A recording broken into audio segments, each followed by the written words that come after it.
Alright y'all, out here in the woods doing some thinning here. I didn't get any videos of the woods here before I cut any rows through it like that, but as you can see, I'm working on this row here, growing the trees down. And before you cut the rows in like that, you have to cut, throw them down, then you have to drive over them and keep cutting and driving over them and throwing them down until you make it all the way to the end. And then the skidder comes in and gets all of them out of the way, so you go back down the empty rows, and then that's when you work your thinning in here like that. So this is a example before it gets thinned, which is kind of hit and miss. Just about all the tracks do that. You'll have some of them that there'll be 10 trees in one spot like that, and then you'll go up another 20 foot, have just a couple of trees in one area. And then sometimes you'll come up into other spots and not have any, or as you can see right here is big open spots where there ain't no trees, just because either they died out for whatever reason, storm damage killed them, or rats chewed the roots and the bottoms of the trees and killed them, or could be several things. But as you can see, something like this, usually I'll leave something like that as a crop tree or leaf tree, as you might call it. It's not a bad looking tree. It's the bigger of right here and got a good crown on it. So I'll take this one, and since I'm leaving that one, then I need to unlock the top on it, which means that one will be my next leaf tree, because it'll be about, I think, maybe 8 to 10 foot away.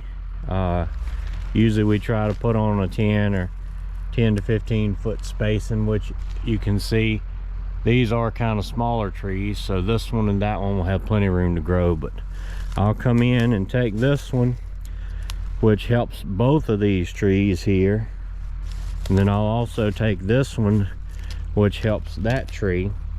And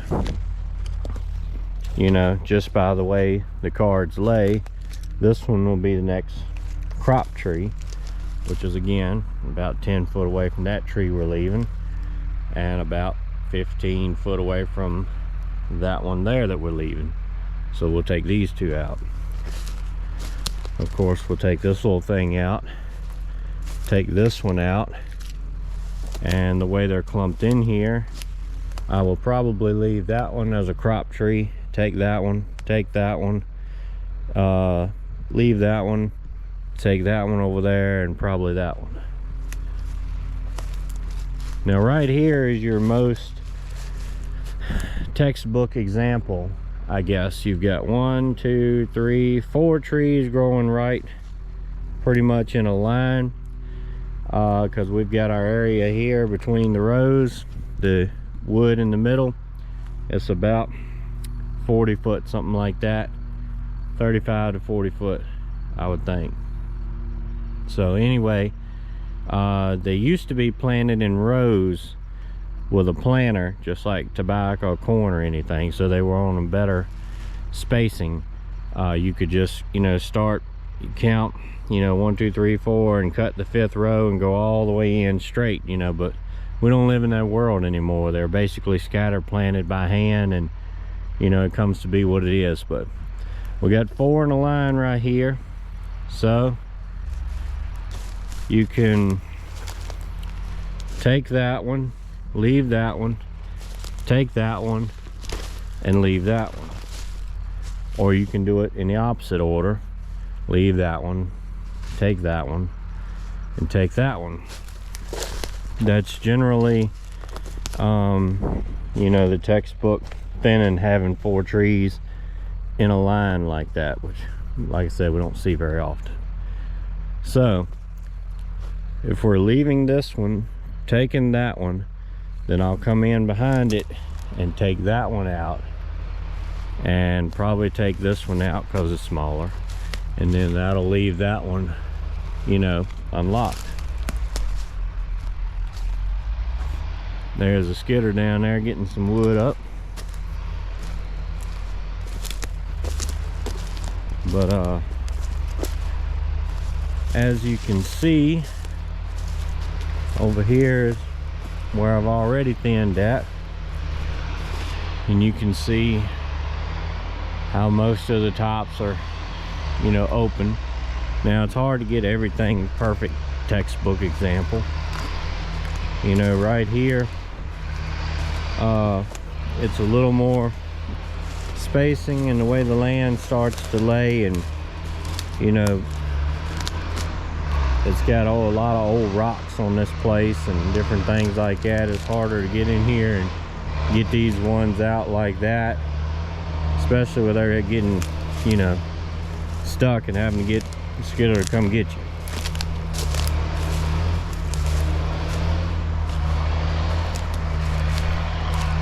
But we're trying to get some sunlight through the trees. That's the best way to put it, I believe.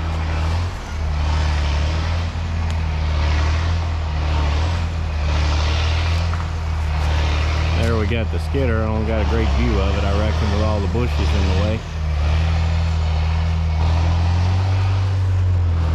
But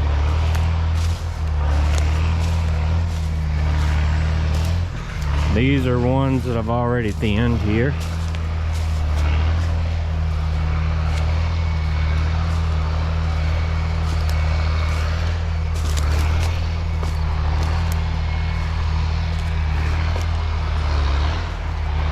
As you can see, all the tops are pretty opened up. Now another thing too, it's a double-edged sword, I guess. You want to come in here and take enough out that everything can grow and benefit, but you don't want to take too much out, and then you get a lot of storm and ice damage and destroy them. But because when you get snow and ice, they'll bend over, so you want to have something nearby for them to bend into to hold each other. So I try not to thin it too hard, you know, just enough to benefit it. Again, not every stand is perfect, nor am I perfect doing it, but that's gives you kind of an idea.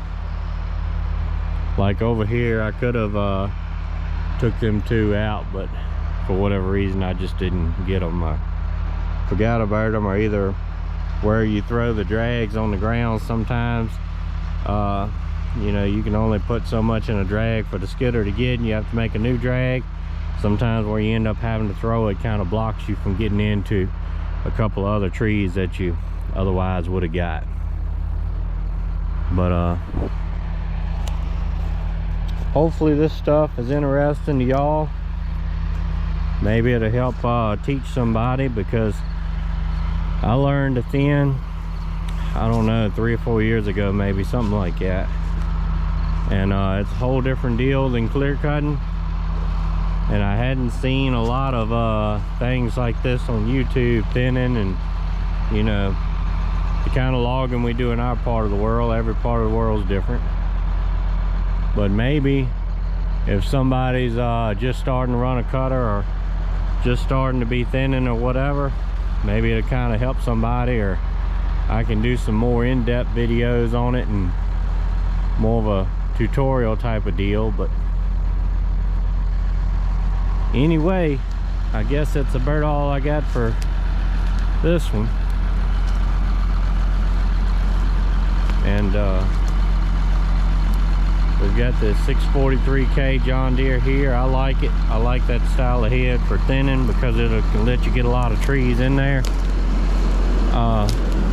The skidder is fine because it just goes down these rows here, but you know, you're actually going in between the trees with the cutter, so it's a good idea not to have a cutter that's too big.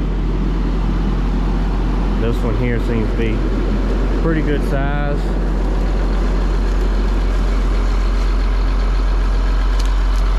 So I reckon I'm gonna work my way back up the rest of this row,